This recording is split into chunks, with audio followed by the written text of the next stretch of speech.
Sa 1,000 residente nawala ng bahay sa sunog sa Tondo, Maynila 5 araw bago magpasko. May ilang nanakawan pa. My friend, is our rate. Abot langit na singil ng isang taxi sa mga turistang Taiwanese sa NAIA.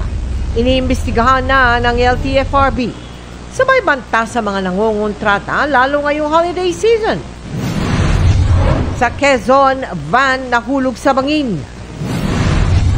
Malulutong na perang pang-aginaldo ngayong Pasko.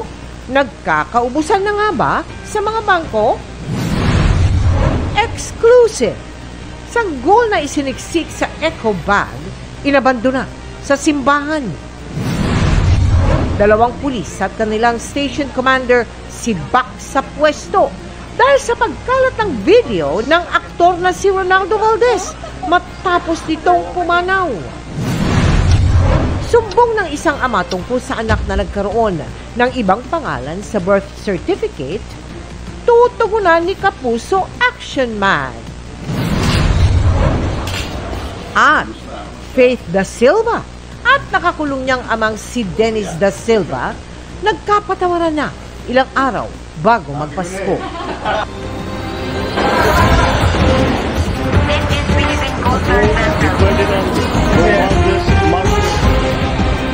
Live mula sa GMA Network Center, ito ang 24 Oras.